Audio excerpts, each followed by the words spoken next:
출애굽기부터 오늘 볼 차례입니다. 출애굽기를 볼 텐데요.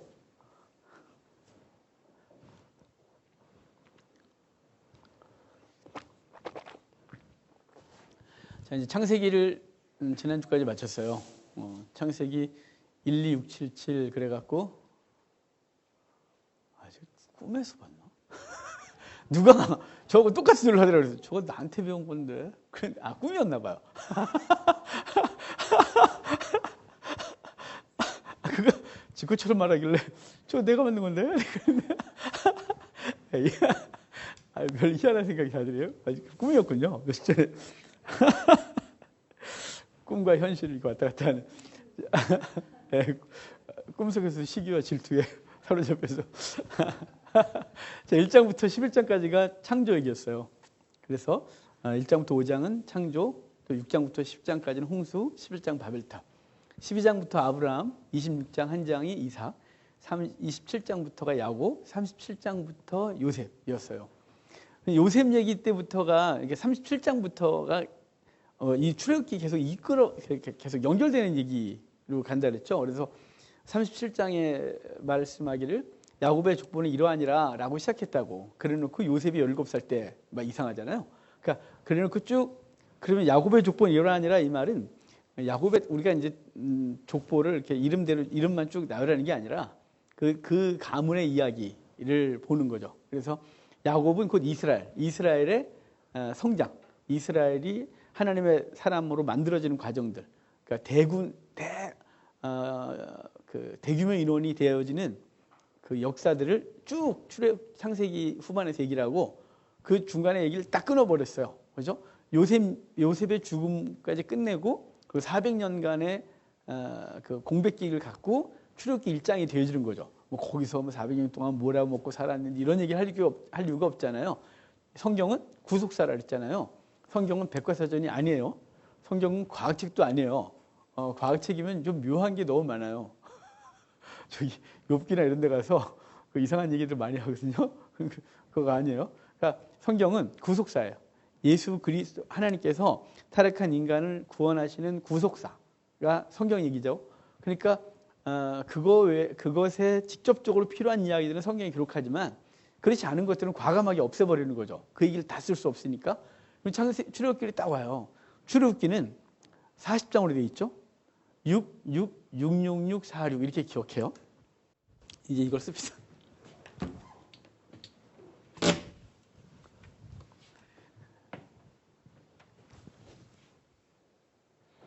이상한 나라의 앨리스처럼 딱 여는 순간 싹 성경에서 이렇게 들어가야 되는데. 자, 6, 6. 너무 크다. 너무 높게 썼네요.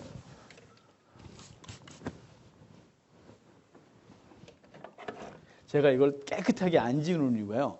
깨끗하게 지우면 형광등이 비춰갖고 둘이 불편해져요. 그래서 성경에서 깨끗하게 하고 싶은데 더러워야 잘 보여요. 그래서 자 6, 6, 6, 6, 6, 4, 6이죠. 출애굽기 전체의 큰 흐름. 창세기는 1, 2, 6, 7, 7. 자 그러면 출애굽기 666, 666, 46, 66, 666, 46 그래요. 자. 첫 번째 6은 배경과 소명 그래요. 배경, 소명. 그러니까 출애굽의 배경 그리고 그 속에서 모세가 태어나고 하나님 앞에 부름받는 장면들 그게 1장부터 6장까지 모세 출애굽의 배경과 소명이에요. 배경과 소명. 두 번째 덩어리가 열재앙. 열재앙이에요. 출애굽이 제일 재밌는 얘기가 열재앙이죠. 근데 뭐 되게 빨리 지나갈 수밖에 없는 얘기. 열재앙. 그 다음에 이제 여기까지가 애굽에서 얘기를 하면 여기부터 여기까지가 이동이죠. 그러니까 이동을 하는데 여기 이동이에요. 그래서 이동해요. 시내산까지 6장 정도. 그러니까 13장부터 18장까지가 시내산까지 이야기예요. 그러니까 요단 홍해 건너고 마라의 쓴물 사건이 있고 그 다음에 만나 사건이 있고 르비딤 물 사건이 있고 그리고 도착해서 장인 오고 그죠? 그 얘기가 여기까지예요. 그 다음에 이제 이 네 번째 6은 시내산 올라가서 율법을 받는 장면이에요. 여기 이제 시내산 사건이죠. 여기 두 개. 여기 계속 시내사 사건이네요. 율법 받는 장면이 6번째, 4번째 여기예요. 그리고 율법 받고 이제 24장에서 피로 언약하죠. 피 언약을 맺어요. 피 언약, 시내산 언약을 맺고 그 다음에 올라오라 그래서 돌판 줄게 그래놓고 돌판은 맨 마지막에 그냥 주는 것으로 끝나고 중간에 돌판 준다 그래놓고 성막 얘기가 여기 있어요. 성막 규례가 6장에 걸쳐서. 그러니까 사실은 올라와 돌판 줄게 그랬거든요. 돌판은 맨 나중에 한 절 밖에 없고 나머지는 돌판을 주시기 전에 성막 얘기를 하는 게 돌판 줄게 돌판 줬다 그래놓고 중간에 성막 얘기예요. 6장이. 그 다음에 4장이 두돌판 얘기예요. 그러니까 31장 마지막 절이 돌판 받고 2장 부시고 33장 주님 만나고 34장에 다시 올라가서 받아요. 그래서 31장에 첫 번째 돌판 받고 32장에 송아지한테 던져서 깨부시고 33장에 하나님 삼삼하게 만나고 34장에 네가 파갖고 올라와 그래서 모세가 돌판 3개 갖고 올라가서 거기다가 하나님 말씀을 다시 써주시는 얘기. 그게 두돌판. 그리고 마지막 6장이 성막 건축이에요. 건축, 봉헌. 이게 출애굽기죠. 그러니까 출애굽기가 7덩어리죠. 그러니까 42장까지 있었으면 다 육을 끊을 수 있었는데 40장밖에 없어서 중간에 4개, 4장은 따로 했어요. 여러분 저런 거 만드는 게 쉬운 게 아니에요. 나름대로 저 고시원에서 저걸 만들 때 주여 제발 좀 이해 창세기 때 질렸어요. 근데 12677 야 이걸 어떻게 해오나 그거였고 근데 출애굽기 딱 하는데 너무 좋은 거예요. 야 6장씩 끊어지네. 레위기 5장씩 끊어주는구만. 그다음에 민수기 민수기 10장씩 끊어주고요. 신명기는 가리칠일 할렐루야. 뭐 여호수아 12장 너무 좋은 거였죠. 이제 사사기 또 정신에 넣었더라고요. 그건 진짜 몇 년 걸렸어요. 사사기는 너무 오래 걸렸어요. 이렇게 흐름을 이렇게 재밌게 잡고 딱 잡는 데요. 그러니까 출애굽기는 6장씩 끊어져서 일단 기억이 쉬워요. 66, 666, 46 이렇게 끊어집니다. 오늘 우리가 첫 번째 볼 게 이제 배경 및 소명이죠. 자, 배경 및 소명을 우리 이제 또 보도록 합시다. 자, 1장을 피시고요. 1장이 제가 여러 번 말씀드렸지만 우리 개정 성경에는 그리고란 말이 안 써 있죠. 근데 원어에는 그래갖고 그리고 돼 있어요. 그러니까 창세기 맨 마지막 절이 요셉이 110세의 죽음에 그들이 그의 몸에 향 재료를 넣고 애굽에서 입관했다. 그리고 야곱과 함께 각각 자기 가족을 데리고 애굽에 이른 이스라엘 아들들의 이름이 이러하니라. 이렇게 돼 있어요. 자, 지금 요셉이 죽으면서 하나님께서 우리를 이끌어내실 거니까 그때 내 뼈를 가지고 가라 라고 하고 죽잖아요. 그러고 나서 이어지는 게 출애굽기인 거예요. 그리고 이제 애굽에 야곱과 함께 각각 자기 가족을 데리고 애굽에 이른 이스라엘 아들들의 이름은 이러하니라 놓고 쭈르륵 그려놓고 5절에 봐요. 5절. 야곱의 허리에서 나온 사람이 모두 70이요. 요셉은 애굽에 있었더라. 자, 구약은 이스라엘 백성들이 애굽에 온 사람 70명이라고 말해요. 근데 여러분 신약을 한번 가볼까요? 갑자기 이상한 소리 하지? 자, 저기 사도행전 7장 봐요. 사도행전 7장은 스데반의 설교죠. 스데반 선생님이 종종 사람들을 헷갈리게 하는 게 있어요. 스데반의 설교.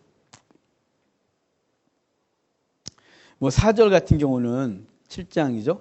사도행전 7장 4절에 아브라함이 갈대아 사람의 땅을 떠나 하란에 거하다가 그의 아버지가 죽음에 하나님이 그를 거기서 너희 지금 사는 이 땅으로 옮겼느니라 라고 해서 아브라함이 아버지 데라가 죽은 이후에 떠난 거로 이렇게 스데반이 설교를 하거든요. 그런데 사실은 아니죠. 한참 살아있죠. 그 이유는 창세기 11장에서 데라가 죽고 12장에 아브라함이 부름받았기 때문에 전체 데라의 집안 얘기를 11장 마지막에서 했고 그 중에서 아브라함을 부르는 얘기를 그 뒤에 했는데 아마도 스데반은 그냥 글의 흐름상 아버지가 죽고 아브라함이 나온 것처럼 이렇게 했어요. 이게 아니면 그런 것보다는 그냥 아버지와 관계가 그냥 아버지를 죽은 것을 여기고 떠난 거야. 이렇게 하면 할 말이 없지만 하여간 스데반은 데라가 죽은 이후에 아브라함이 떠난 것으로 기록을 해요. 근데 그렇지 않죠? 그래서 종종 헷갈리게 하신다 그랬잖아요. 14절 봐요. 또 헷갈리게 하시니까 이분이. 자, 14절. 요셉이 사람을 보내어 그의 아버지 야곱과 온 친족 75사람을 청하였더니 아니, 왜 이러셔요, 스데반 선생님은? 왜 75명이래요? 그래서 이제 남겨놓고 넘어갑시다. 본문으로. 출애굽기로. 출애굽기에서는 그 야곱과 함께 애굽으로 온 사람의 전체 가족 수를 70으로 얘기를 하는 거예요. 누구까지 포함된 거냐면 요셉의 두 아들까지 포함한 거예요. 이 70은. 그런데 그럼 스데반은 왜 75명이라고 했느냐? 역대기하고 민수기의 족보들을 보다 보면 그게 요셉의 손자들이 나와요.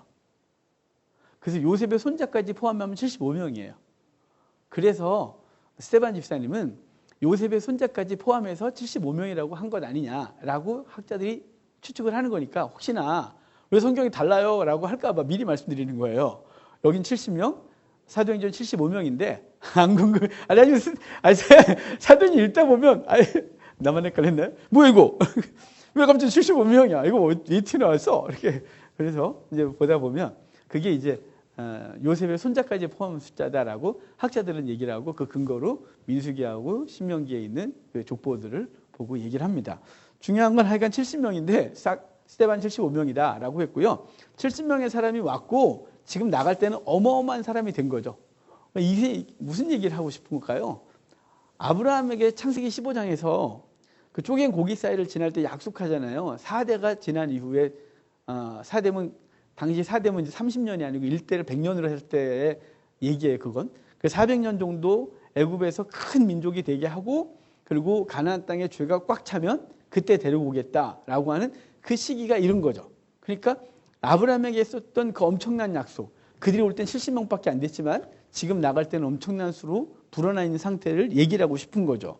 그래서 거기 7절이 하나님께서 주신 복이 어떠냐 이거죠. 그래서 이스라엘 자손은 생육하고 불어나 번성하고 매우 강하여 온 땅에 가득하게 되었더라 그래요. 이 생육하고 번성하라 이 말은 창세기 1장 18절부터 창세기 1장 28절에 처음 등장하죠. 사람을 창조하시고 생육하고 번성하라라는 명령을 내려요. 그 명령이 다시 언제 왔다고요? 노아 홍수 이후에 단을 쌓고 하나님을 매배했을 때 생육하고 번성하라 이렇게 되어져요. 뭐 그런 얘기들이 저기 기록한 게 되게 많거든요. 그러니까 생육하고 번성하라는 명령은 하나님의 그 끊임없는 명령 그리고 그것을 하나님이 반드시 이루겠다는 의지인 거예요. 왜냐하면 하나님은 아담을 선택하시고 아담을 창조하시고 아담과 교제했지만 사단이 그 관계를 깼고 그 관계 때문에 죽음에 이르르죠. 관계가 깨져요. 그래서 죽음에 이르렀지만 하나님은 그 관계를 회복시켜야 되잖아요. 회복시키는 그 일을 계속하는 거예요. 그러니까 생육하고 번성하라고 하신 그분은 생육하고 번성해라 그러고 난 모른다가 아니라 생육하고 번성하도록 계속 지키시는 거죠. 근데 그 과정을 사단이 침투해서 깨버렸죠. 하나님은 근데 그 인류에게 하신 약속을 이루셔야 되는 거예요. 이루겠다는 거죠. 그래서 그 인류를 첫 번째 인류를 심판하시고 다시 노아를 통해 다시 만들어간 인류에 있어서 다시 생육하고 번성하라는 말씀을 주시고 그 후로 계속해서 그와 비슷한 얘기들을 아브라함에게 이삭에게 계속 하셨고 그리고 지금 여기 그 400년의 노예 생활 끝에 결론이 생육하고 번성했더라 얘기를 해주고 있는 거죠. 그러니까 하나님이 약속하신 것을 이렇게 이루시는 거예요. 근데 이제 그 과정을 이들이 알았을까요? 요셉이 애굽에 노예로 팔려갈 때도 몰랐겠죠? 뭐 알았겠어요? 그냥 그 과정을 그 상황은 전혀 모르죠. 그냥 애굽으로 노예로 팔려간 요셉이 고통스러웠을 뿐이고 하나님 앞에서 그 형제들이 자신에게 절하는 그 꿈을 꿨지만 어떻게 이루어질지도 모르고 아무것도 모르고 또 야곱에게 큰 민족을 이루겠다. 이삭에게 큰 민족을 이루게 하겠다. 아브라함에게 주신 약속들은 매번 그때마다 그것은 보이지 않아요. 아브라함에게 한 약속이 당장 보였습니까? 죽을 때까지 맨날 그냥 주변에 그 강한 애들하고 관계하고 힘들어하고 결국은 이삭이 15살 정도 됐을 때 모리아산에까지 갇혀야 되는 상황까지 가는 이 아브라함의 이야기를 통해서 크게 번성할 것이라 하나밖에 없는 그 아들. 자기 엄마 죽을 때까지도 그 사라가 죽을 때까지도 결혼 안 했고 그리고 결혼하고 나서도 20년간 자식이 없는 그 집안을 보면서 대를 번성할 거라는 어떤 그런 꿈을 꿔요. 말도 안 되지. 이삭도 마찬가지죠. 뭐. 그런데 요셉이 노예로 팔려가고 온 가족이 애굽에 갔을 때까지도 생각하지 못했지만 하나님 그 모든 과정을 통해서 그 일을 이루시는 거죠. 당신의 일은 당신이 스스로 이루시는 거예요. 인간의 의지나 인간의 계획이나 인간의 방법이 아닌 거죠. 하나님의 계획을 하나님이 이루시고 그때 하나님의 방법을 하시는데 우리는 그게 안 보이는 게 늘 문제라니까요. 보이면 얼마나 좋아요. 한 달만 기다려라. 뭐 내년 이맘때 되면 반드시 그 일이 이루어진다. 그러면 얼마나 좋겠어요. 기도하는데 주여 그래 기다려라 2달. 막 이러면 아직까지 그러는데 이게 아무것도 안 보여요. 하나님이 하시는 일이. 그냥 늘 우리는 절망하는 거죠. 절망하고 그리고 이제 하나님이 하시는 일에 대해서 우리가 잘 못 보지만 그분이 일을 이루시는 거예요. 이게 우리 삶을 그렇게 하시니까. 성경을 공부하는 이유는 성경이 우리의 본이 되어지고 우리에게 어떻게 하나님이 일을 이루시는지를 알려주는 것이니까 우리의 삶 속에서 똑같은 거죠. 저는 사도행전 16장 31절이 되게 좋거든요. 주 예수를 믿으라 그리하면 너 안에 집 구원을 얻겠다. 이 말이 얼마나 좋아요. 이건 놀라운 얘기죠. 그런데 약속은 해놓으셨는데 너 안에 집이 구원을 얻겠다는 것은 언제예요? 뭐 이런 거 있잖아요. 아직 아닌 것 같군요. 근데 뭐 절망적이고 보이고. 근데 하나님은 약속하셨고 그 약속은 반드시 이루시는 거죠. 그래서 저는 사도행전 16장 31절이 좋아요.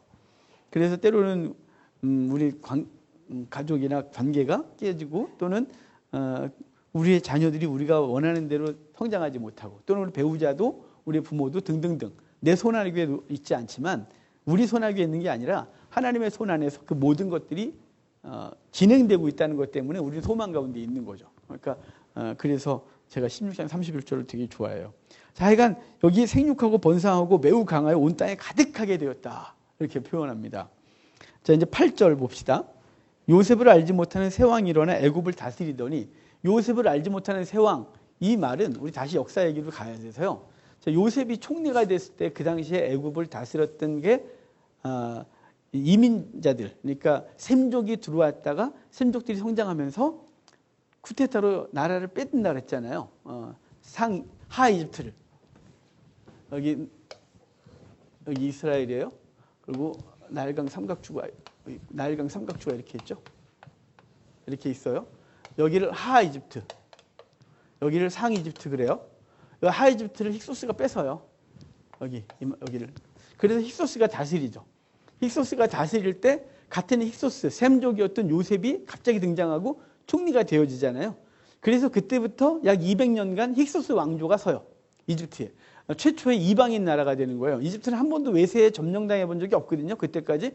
대규모 전쟁도 해본 적이 없어요. 이집트는. 평화롭게 살던 땅이었으니까요. 그 폐쇄적 지형을 갖고 있으면서. 그런데 힉소스가 나라를 뺏으면서 200년간 반쪽짜리 나라가 되죠. 하이집트.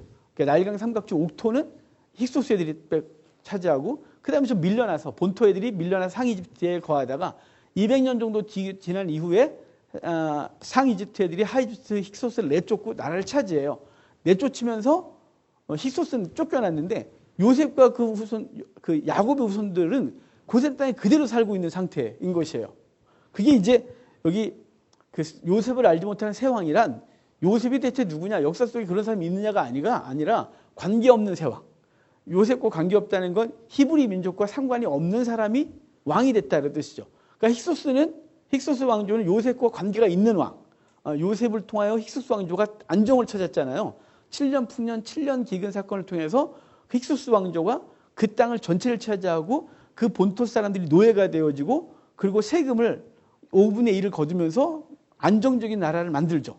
그런데 이제 새 왕조가 일어서면서 힉소스는 쫓겨났고 당연히 요셉이 힉소스 왕조와 요셉 후손들이 그 땅을 이렇게 나름대로 다스렸다면 힉소스가 쫓겨나면서 고센 땅에 있는 히브리인들은 졸지에 개밥의 도토리 신세가 된 거죠. 이럴 수 없고 저럴 수도 없는 그 많은 짐승을 데리고 또는 어떻게 도망갈 수도 없고 갈 데도 없는 상태가 된 거예요. 그래서 그때부터 본토 사람들에게 노예 생활하게 되는 일이 벌어지는 게 이 200여 년간, 400년간의 애굽살이에서 200여 년간은 나름대로 권세를 갖고 살았고 200년간은 노예 생활하는 상태가 되는 거예요. 그래서 새 왕이 일어났다 그러죠. 그가 그 백성에게 이르되 이 백성 이스라엘 자손이 우리보다 많고 강하다 그래요. 그러니까 히브리 민족이 얼마나 그 성장을 했는지를 보여주는 거죠. 70명이 가서 출애굽할 때 여자와 아이까지 200만이 넘는 상태가 되거든요. 남자만 60만이었잖아요. 그것도 싸움에 나갈 만한 사람이 60만인 거죠. 그러니까 군대가 60만이라고 생각해 보면 지금 우리 2년 가갖고 60만이 아니고 20세부터 50세까지가 60만이니까 엄청난 거죠. 그래도. 그러니까 최소한 그 남자가 그 정도면 여자가 60만. 그죠? 부인도 있어야 되잖아요. 애들은 더 많겠죠? 그 다음에 노인들 또 있겠죠? 그래서 약 200만 명이 넘을 거라고 추측을 해요. 학자들이. 엄청난 수로 성장한 거죠. 200만 명이면. 고대 때. 그러니까 우리보다 많고 강하다. 그러면서 자, 우리가 그들에게 대해 지혜롭게 하자. 두렵건대 그들이 더 많게 되면 전쟁이 일어날 때 우리 대적과 합하여 우리와 싸우고 이 땅에서 나갈까 하노라 그래요. 자, 지혜롭게 행하자 이 말은요. 자, 지금 이들을 무력으로 제압하자니 그 폭동이 무섭고 그렇다고 그냥 내버려 두자니 그 적들이 들어올 때 이 적은 누구냐면요. 힉소스가 쫓겨났는데 어디로 가냐면요. 이집트에서 쫓겨나잖아요. 쫓겨났는데 여기 가요. 시나이 반도에. 얘네가 갈 데가 없잖아요. 비록 얘네가 저기 메소포타미아에서부터 이렇게 들어온 유민들이었어요. 근데 들어온 지가 몇백 년 됐잖아요. 근데 나갈래? 우리 고향으로. 무슨 고향이 있어요. 200년, 300년 된 애들이. 갈 데가 없는 거죠. 그럼 어디가 있겠어요? 여기서 쫓겨나서 시나이 반도의 거친 땅에 거기서 버티고 있는 거죠. 어디를 노리냐면 이 땅을 다시 노리면서 힉소스가 갖고 있는 상태. 그래서 이 이집트 사람들은 생각하기를 야, 얘네가 지금 쫓겨났지만 얘네가 다시 들어올 거야.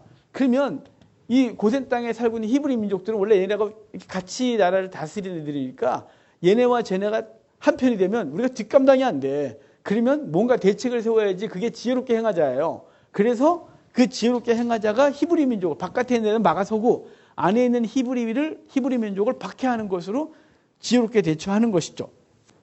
여러분, 이게 우리 성도들의 상태인 거예요. 예수님이 우리와 계시다가 그분이 떠나시잖아요. 그래서 얼마나 걱정하셨어요. 내가 너희를 세상에 놔두고 간다. 그래서 요한복음 17장이 대제사장적 중복 기도잖아요. 오늘 왜 이렇게 발음이 요한복음 17장이 대제사장적 중복이 아니고 이게 잘하려니까 더 그래요. 중보 기도죠. 대제사장적 중보 기도. 근데 거기서 예수님이 그러잖아요. 그 감람산 그 기드론 골짜기에 가서 하나님, 당신과 내가 하나인 것처럼 이들도 하나가 되게 하시고 당신이 내 생명을 보존해 주신 것처럼 이들의 생명도 보존해 주시옵소서라고 하는 기도예요. 그리고 바로 전 16장 마지막엔 담대하라 내가 세상을 이겼노라. 왜냐하면 너희를 미워할 건데 너희를 미워하는 게 날 미워하는 거다라고 하면서 그 떠나시는 주님은 남아있는 그들을 염려하시는 거예요. 지금 힉소스가 쫓겨났거든요. 힉소스가 강력한 정치력을 갖고 있던 그 군사력을 갖고 있는 애들이 쫓겨나니까 그들과 함께 평안을 누리던 히브리 민족은 졸지에 이도저도 아니게 되는 거죠. 박해의 대상이 되는 거예요. 그 박해의 대상 되는 것. 그래서 세상이 히브리 민족을 박해하는 거죠. 애굽이 박해하는 것처럼 우리도 우리의 정체성은 하늘에 있는데 우리의 육신은 여기 살아요. 그래서 세상의 가치관에 눌리고 세상의 공격으로부터 당하는 존재가 되는 거죠. 그래서 늘 싸우는 존재. 그 세상의 가치관 때문에 우리는 힘들어요. 그냥 따라 살 수는 없는 거잖아요. 그러니까 비록 우리가 가끔은 넘어지고 때로는 우리의 연약함이 타협을 하게 하지만 우린 그래도 성도답게 살려고 몸부림을 쳐요. 그러니까 이 애굽이 세상이라고 하면 바로 히브리 민족이 세상 가운데서 고통을 당하는 것 우리와 같은 것이죠. 자, 지금 그래서 세상은 박해하는 것으로 지혜롭게 행해요. 자, 그러면 거기 10절 보면 했어요. 11절 같이 읽어볼까요? 감독들을 그들 위에 세우고 그들에게 무거운 짐을 지워 괴롭게 하여 그들에게 바로를 위하여 국고성 비돔과 라암셋을 건축하게 하되. 자, 지금 뭘 건축하냐면 국고성을 건축하는 거예요. 창고 나름대로 이렇게 그 뭔가를 비축하고 하는 그런 성을 만드는 거죠. 제가 이집트의 건축 문화 말씀드렸죠. 영원해야 될 것과 영원하지 않아도 될 것을 나눠서 건축한다고. 영원해야 될 게 신전, 그 다음에 무덤. 내세를 믿기 때문에 무덤이 그냥 한 2, 3년 있다가 사라지면 안 되잖아요. 그래서 무덤은 돌로 만들어요. 신전도 돌로 만들어요. 신의 집이니까. 하지만 왕궁이나 자신들이 사는 집은 흙으로 만들어요. 그러니까 이집트의 왕궁이 발굴되지 않는 건 이집트 건축 문화 때문에 그래요. 맨날 발굴되는 게 무덤이잖아요. 이집트가 피라미드, 그다음에 무슨 왕의 무덤, 뭐 온통 그런 거만 발굴돼요. 아니 그 문화 민족이 어떻게 왕궁이 하나도 없대?라고 생각할 수 있겠지만 이집트 사람들은 이 땅은 그냥 한정된 땅이고, 그러니까 기간이 그리고 자신들의 왕조는 언제든지 있다가 사라지는 것이라고 믿기 때문에 그 자신들의 집이나 왕궁을 돌로 짓지 않아요. 언제든지 이동할 수 있다고 생각해서 흙으로 짓고, 그냥 무너지면 홍수로 무너지면 끝 다시 짓고 이런 거예요. 여기 지금 뭘로 짓는 거예요? 국고성. 그래서 흙으로 짓는 거예요. 우리가 이걸 말씀드리냐면 성경 동화들이 다 고증을 안 해갖고 맨 히브리 민족이 피라미드 짓고 앉아 있어요. 막 그냥 뭐 피라미드 짓고 그다음에 스핑크스 만들고 온통 본 게 그거밖에 없잖아요. 절대 그거 아니에요.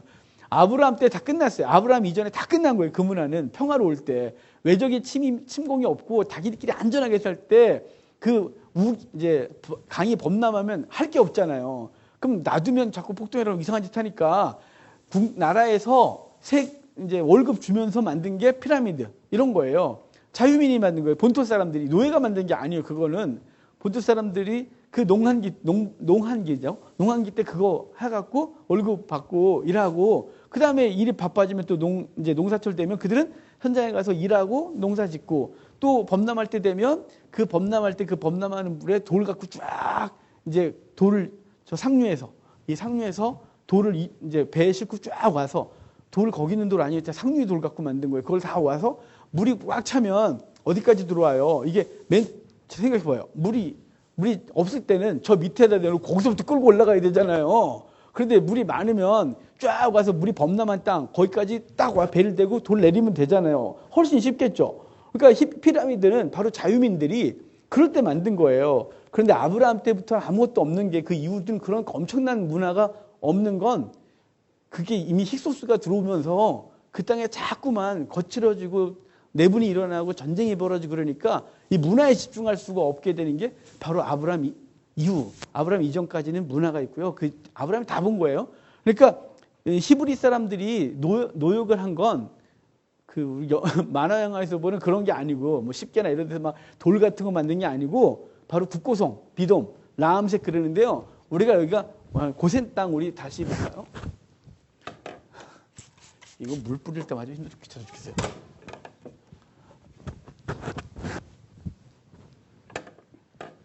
우리 나일강 삼각조가 이렇게 있으면 여기가 고센이라 그랬잖아요. 이 고센 땅에 정착한 이유가, 우리 지난주인가요? 고센 땅을 주세요라고 했던 건 곧바로 나가려고, 하나님이 가 그러면 곧바로 나가겠다 그래서 그들이 애굽에 살지만 그 고향을 향하여 마음을 두고 있는, 그래서 우리가 이 땅에 살지만 우리의 눈을 하나님의 나라를 두고 살아가는 존재, 이런 얘기 했잖아요. 고센 땅인데, 이 고센 땅이 고대 때 그 이스라엘 백성이 거의 정착할 때는 고센, 출애굽할 때 그 이름은 라암셋이라 그랬죠. 라암셋, 비돔, 바로 이 지역이에요. 거기다가 이제 국고성을 쌓고 그곳에서 뭔가를 하려고 하는 거죠. 그래서 비돔과 라암셋을 건축하게 하니라 그랬거든요. 이 힉소스를 내쫓고 나서 힉소스 민족들이 여기가 수도였다가 후에 점점점 밀려서 여기가 중심지가 됐거든요. 히브리인들과 함께 사는 거. 그러니까 그곳에서 이제 성을 쌓고 12절 보면 그러나 학대를 받을수록 더욱 번성하여 퍼져나가는 애굽 사람들이 이스라엘 자손을 말하면 근심했대요. 그러니까 학대하면 아기를 안 낳을 거라고 생각했거든요. 자연 소멸될 거라고 생각했는데 히브리 민족들이 하나님의 복을 받아서 아기들을 잘 낳아요. 숨풍숨풍. 그래서 미치겠는 거죠. 박해할수록 더욱 번성한데요. 갑자기 옛날 우리 하립교회가 되기 전에 제가 기도했던 교회 이름이 잔디교회예요. 그 잔디교회였는데 그 대학원 들어갈 때까지 잔디교회라는 이름을 갖고 기도했거든요. 근데 왜냐면 군대 때문에 그래요. 군대에서 군가가 밟아도 불이 뿜는 잔디불처럼 이런 노래가 있어요. 아시죠? 김기스 알아요? 밟아 다 했잖아요. 아주 그냥 당나라 해왔지 뭐 이렇게 노래가 뭐 그렇게 나라가 이제 우리끼리 군가하면서 그랬던 노래인데 그 잔디가 밟아야 더 퍼지는 거예요. 그래. 이 땅의 교회는 박해 속에 성장하는 거야. 그 20대 중반에 그 이름을 그래 나는 이 다음에 개척하면 잔디교회다. 그런데 이제 잔디교회 이름을 줬거든요.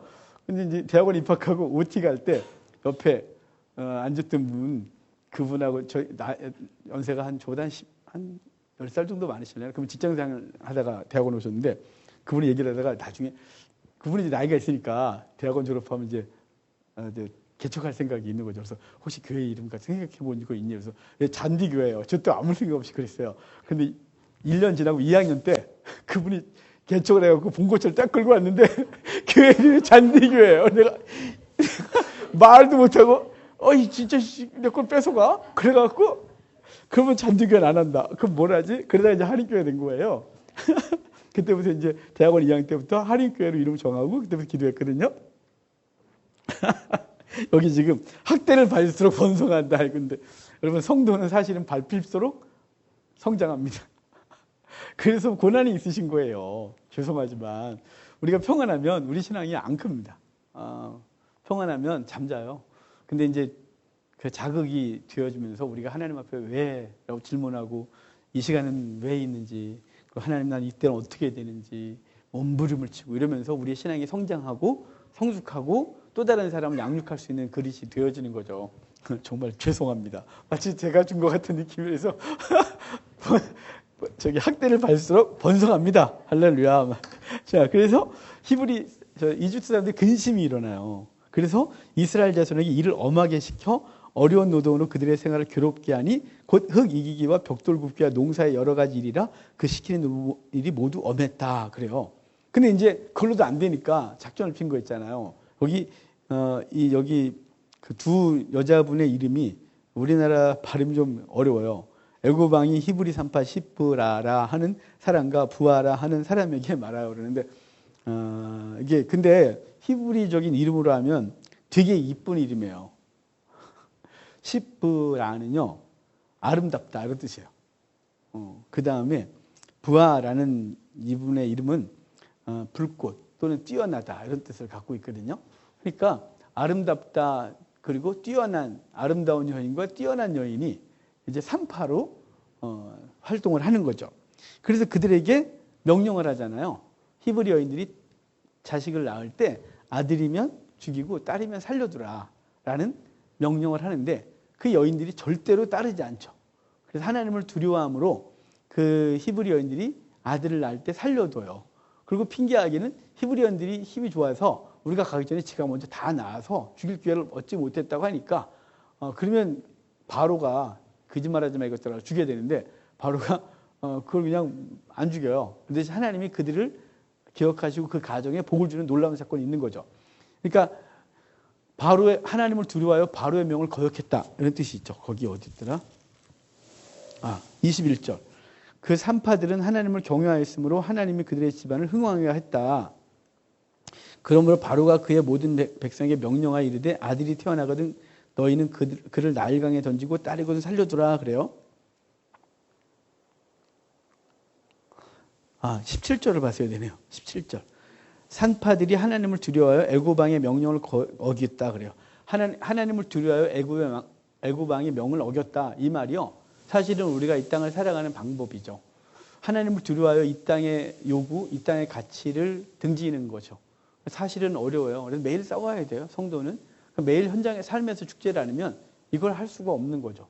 죽는 각오로 이렇게 살아가는 거예요. 그래서 두 여인, 시브라와 부하가 사내 아이들을 살려두는 일이 벌어집니다. 그러니까 도저히 안 되겠다 싶으니까 아예 사내 아이를 죽이라고 명령 내립니다. 그게 이제 2장으로 연결되는 거죠. 자, 1장은 배경이 되고 있는 그 이야기. 그리고 2장은 모세의 출생에 대한 얘기예요. 모세가 태어났는데 그 엄마가 석 달 동안 숨겨 키우잖아요. 석 달 동안 숨겨 키우는데요. 이 석 달 동안 숨겨 키우는 동안 애기 태어날 땐 괜찮지만 3달 정도 되니까 애가 남자 소리가 나지 않을까요? 바깥에서 들릴 때? 그럼 쳐들어오면 큰일 나니까 이제 안 되겠다 싶어서 요괴배타고 미리암이 이제 상자를 만들죠. 갈대 상자. 그래서 거기 3절을 보면 더 숨길 수 없게 되며 그를 위하여 갈대 상자를 가져다가 역청과 나무진을 칠하고 아기를 거기 담아 나일강과 갈대 사이에 두고 그래요. 이제 이 상자라는 단어가 히브리어 테바거든요. 이 테바가 방주하고 똑같은 단어예요. 노아의 방주도 테바고 이것도 테바죠. 그러니까 여기에 역청을 칠하고서 방수를 하고 그리고 아기를 놓고 거기 나일강에 갔다가 둬요. 그래서 거기 보면 나일강에 띄었다고 안 하죠. 우리 이제 영화를 보면 나일강에 엄마와 미리암이 그 상자를 넣으면 파도에 휴쭉 저리쭉 뭐 그러잖아요. 그거 위태롭게 막 그러다가 어느 딱 강가에 멈추고 그때 바로의 공주가 보죠. 그러면 어느 부모가 그렇게 죽든지 살든지 내버려둬요. 그게 아니고 갈대 사이에 꽂아둬요.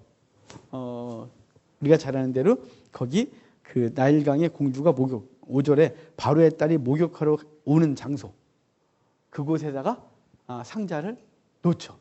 그리고 멀리서 지켜보고 있고 그리고 이제 바로의 딸이 그 상자를 발견하고 뚜껑을 열었더니 남자아이가 있는 걸 보고 자신의 아들로 삼아요. 입적하는 거죠. 입적하는데 거기에 이제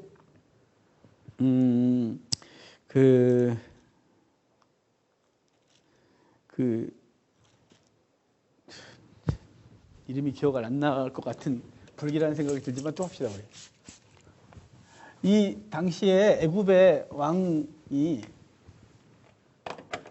투투모세 1세잖아요. 이름 그냥 모세만 기억하면 돼요. 투투모세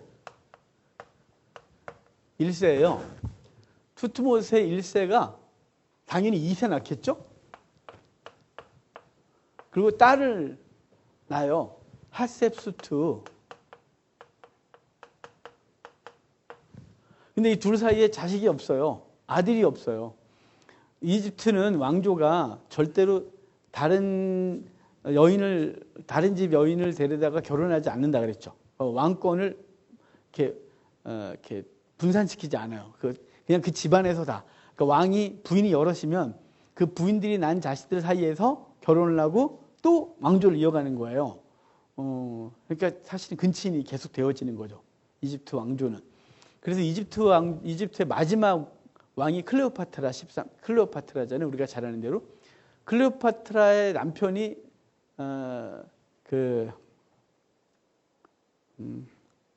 프톨레미 13세였어요. 동생, 남동생과 결혼해요. 이상하죠? 그 집안이 계속 그렇게 되는 거예요. 이집트 전통을 따라서. 비록 클레오파트라 때는 그 혈통이 본토 사람이 아니라 헬라 사람들이 가서 프톨레미가 왕조를 만들고 그러지만 이집트의 전통을 따라서 그 집안 내에서 계속해서 후손을 이어가요. 여기도 마찬가지예요. 지금 그러는데 여기 사이에서 아들이 없어요. 그러니까 투투모세 2세가 아들을 낳고 싶지 않겠어요. 그래서 기억 안 나요, 이름이. 뭐라고요? 고맙습니다. 제가 여기 봤는데 안 써놨어요. 큰일 났다. 고맙습니다. 이시스라는 여종과 잠자를 해요. 그래서 자식을 낳은 게 3세예요. 쉽죠? 투투모세 1세, 2세, 3세. 자, 그런데 지금 하세수트는 쥐가 정통이어야 되는데 졸제 얘가 다음 후계자의 엄마가 되는 상황이 벌어지는 거잖아요. 얼마나 당황스럽겠어요. 그래가지고 얼마나 신에게 자식 하나 달라고 기도했겠어요. 그런데 목욕하러 왔는데 그때 사내 아이를 발견한 거죠. 근데 사실은 분명히 얘는 자기 자신들이 박해하는 히브리 민족의 아이잖아요. 난지 8일 만에 할례란 흔적이 있고 얘는 자기들은 검은데 얘는 묽어요. 샘족이니까. 색깔도 다르고 그 다음에 할례도 해갖고 얘는 아닌 거죠. 그런데 이 아이를 자신의 아들로 받아들이는 건 나일강이 생명의 신이기 때문에 그래요. 나일강은 생명의 신이거든요. 그 첫 번째 재앙에서 나일강을 죽이잖아요. 피로 변하게 해서 생명이 생명의 신이 생명을 제거한. 그래서 그 물을 먹으면 아무 목이 더 마르고만 이게 피가 돼서. 그러니까 이 생명의 신이 하세수트에게 아들을 하나 준 거죠. 그러니까 당연히 신이 준 거니까 얘가 어떻든 상관없는 거예요. 그래서 혈통이 히브리인이지만 자신의 아들로 받아들여요. 그래서 모세가 되죠. 이 모세는 히브리 말로 하면 물에서 건졌다 이런 뜻이고, 이집트 말로 하면 아들 이런 뜻이에요. 그러니까 모세, 그래서 하모세, 아모세, 뭐 여기 투투모세 막 이런 모세들이 많잖아요. 투투의 아들, 뭐 아의 아들 이런 식으로 그들의 이름이 만들어지거든요. 그러니까 모세라는 이름으로 불려져요. 이 히브리 사람들 입장에서는 그는 구원자가 되는 거죠. 물에서 건진 자, 구원자라는 이름으로 들려지고, 이집트 사람들의 이름에선 아들 그러는 거죠. 그러니까 하세수트가 얘를 모세를 아들로 받아들여요. 그래서 3세하고 아들하고 모세하고 이제 왕권 경쟁을 하게 되는 거죠. 그러니까 우리가 이집트 왕자에서 영화를 보면 둘이서 막 뭐 말 타고 놀고 막 그러다가 나중에 이제 갈등이 생기잖아요. 그게 이제 그런 장면. 그때가 투투모세 3세하고 모세하고 관계고요. 나중에 이스라엘 백성들이 나올 때는 이 투투모세 3세가 아니에요. 영화에서는 투투모세 3세하고 또 계속 연결되잖아요. 전혀 아니고요. 아메노텝이라고 하는 왕이 있어요. 투투모세 3세의 아들인데, 아메노텝 2세가 당시에 출애굽할 때 왕이에요. 그러니까 모세가 간 건 자기 조카한테 간 거죠. 조카한테 가서 내 백성을 내놔라 그런 거죠. 그랬더니 네가 살만하구나, 네가 삼촌이 뭐냐 이놈아, 살인자 주제. 이러면서 이제 갈등하는 얘기가 뒷얘기가 되는 거예요. 자, 어찌됐거나 라고 하고 이제 히브리 아이가 하세수트의 아들이 되어져요. 그 6절 보면 열고 그 아기를 보니 아기가 우는지라 그가 불쌍히 여겨 이르되 이는 히브리 사람의 아기로다. 그렇죠? 분명히 알죠? 그럼 그 누이가 가서 이제 젖먹이를 아줌마 좀 데려올까요? 그렇게 자기 엄마 데려다줘서 공식적으로 자기 애기를 먹이면서 돈 받고 알바하고 하는 일이 벌어지는 거예요. 자, 11절 볼게요. 모세가 장성한 후에 한 번은 자기 형제들에게 나가서 그들이 고되게 노동하는 것을 보더니 어떤 애굽 사람들이 한 히브리 사람과 자기 형제를 치는 것을 보고 그를 밀쳐서 죽여요. 그래서 모래 속에 숨겨두죠. 그리고 다음날 또 갔더니 이번엔 히브리 민족끼리 싸우는 걸 보고 왜 싸우냐 했더니 언제 네가 뭔데 우리 재판관이냐라고 하면서 어제는 걔를 죽였는데 나 죽일 거냐 등등 그런 것 때문에 자신이 시체를 묻어둔 거 발견된 걸 알고 모세는 도망가요. 모세가 도망가는 건 당시 왕권 경쟁에서 모세가 앞서 있었대요. 학자들 얘기는. 그런데 모세가 심각한 흠이 생긴 거죠. 혈통이 히브리인인데 히브리인이 자기 그 히브리인 살리겠다고 본토 애굽 사람을 죽였잖아요. 그러니까 얘는 심각한 오점이 생긴 거고, 그래서 살지 못할 걸 알고 모세는 도망가게 되어집니다. 그러니까 모세가 도망가는 것, 여러분 반대로 생각해 보지 않으셨어요? 만약에 하나님이 이스라엘 백성들을 건질 것 같으면 모세를 그 땅의 왕으로 삼으시고, 예? 왕으로 삼으시고 편안하게 구원할 수 있는 거 아닌가? 아니면 히브리 민족을 통해서 애굽 사람들을 다스리고 거꾸로 갈 수 있는 건데 왜 그랬을까? 이런 생각을 할 수 있잖아요. 우리가 갖고 있는 게 그러니까요. 하나님의 영광을 위하여 나를 잘되게 하소서, 뭐 이런 거 있잖아요. 하나님의 영광이에요. 내 자식 잘되게 해주십시오. 왜냐하면 우리가 생각하는 이 세상을 승리하고 뭔가를 막 큰일 하려면 뭔가 돼야 될 것 같은 그 위치에 서서 그 일을 하면 더 잘 될 것 같은, 뭐 잘 되기도 하죠. 하지만 하나님의 방법은 전혀 다른 방법을 사용한다는 거죠. 때로는 낮추시고 때로는 실패하게 하고 그 속에서 하나님의 일을 하도록 하시는 하나님의 역사가 있는 거예요. 그러니까 하나님의 일하심을 우리가 제한하면 안 되죠. 그러니까 우리는 늘 성공해서 내 자식 잘 돼서 뭐 우리가 돈 많이 벌어서 뭐 이렇게 그러면 좋죠. 뭐 그럴 수 있는 거 아닌가? 그럼 더 좋은 거 아닌가 생각이 드는데, 하나님 일하심은 우리의 생각과 달라서 하나님 일하시는 방법이 있다는 거죠. 그래서 모세가 여기서 살인자로 쫓겨나가게 돼요. 이 살인자로. 그러니까 그는 그 땅에 살 수 없었고 그가 상상하지도 못했고 살아보지도 않던 방식의 삶을 살게 되는 사람이 모세인 거죠. 종종 우리가 하나님의 일을 감당할 때 우리의 평안한 자리에서 쫓겨나게 하시고 정말 억울하게 어려운 일을 겪게 하시고 그럴 때가 있단 말이에요.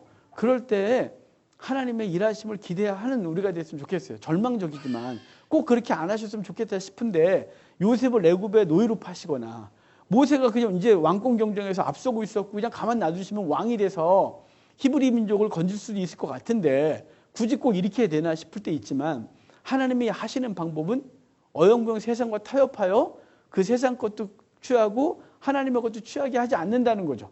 그러니까 아예 다 버리고 하나님의 일들을 감당하게 하는 사람으로 만드시는 것을 믿고 오늘 우리에게 벌어진 일들을 그냥 아멘으로 받아들이고 아프지만 하나님의 하시는 일 기대해야 되겠죠.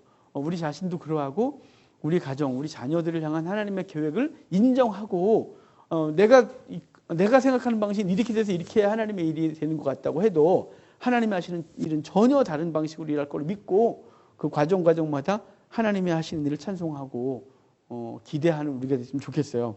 그래서 하여간 애굽에 쫓겨나고 그는 미디안 땅에 가게 되죠. 자, 16절 볼까요? 15절 16절. 바로가 그 일을 듣고 모세를 죽이고자 하여 찾는지라 모세가 바로의 낯을 피하여 미디안 땅에 머물며 하루는 우물 곁에 앉았더라. 늘 우물 곁이 이제 역사가 일어나는 곳이에요. 물레방앗간 같은 곳이죠, 우리. 그러니까 아브라함의 후손들 다 우물가에서 만나시고 모세도 우물가에서 시보라를 만나고 예수님도 우물가에서 사마리아 여인을 만나시고 그러니까 새로운 인연을 만나고 싶으면 우물가를 찾으십시오. 우물가에 가서 앉아 있는데 미디안 제사장에게 7딸이 있었는데 그 7딸 중에 이제 시보라를 만나게 되는 거죠. 어찌됐거나 그 과정 속에서 시보라를 건지고 그리고 집에 가서 처가살이를 하게 되는데요. 거기서 자식을 낳죠. 22절. 그가 아들을 낳음에 모세가 그의 이름을 게르솜이라 하여 이르되 내가 타국에서 나그네가 되었다. 그래요. 그러니까 슬픈 얘기인 거죠. 게르솜이라는 이름은 내가 타국에서 나그네가 되었다라고 하는 이야기의 이름으로 이런 뜻의 이름으로 아들을 이름을 짓고 그리고 이제 23절 보면 여러 해 후에 애굽 왕은 죽었고 여러 해 후에 애굽 왕은 죽었다는 말은 투트모세 3세가 죽은 거예요. 그의 아버지는 옛날에 죽었고 그래서 그 죽고 이제 하나님이 아브라함과 이삭과 야곱에게 세운 그의 언약을 기억하사 하나님의 이스라엘 자손을 돌보셨고 하나님이 그들을 기억하셨더라. 여기 들으시고 기억하고 돌보시고 또 기억했다 그래요. 그러니까 하나님은 늘 당신이 하신 말씀을 기억하고 그 백성들의 부르짖음을 들으시고 그리고 하나님은 그 백성을 건지겠다고 약속을 기억해 내시고 이끌어 내시는 거죠. 돌보심이 있는 거예요. 자, 그리고 3장으로 오면 아이고 벌써 30분이네. 아니 아무것도 한 게 없는데. 자, 우리 벌써 1시간 했어요. 자, 여기까지 하고 3장 하려면 또 한 30분을 해야 안 되겠어요? 여기까지 하고 또 다음 주를 밀겠습니다. 기도하고.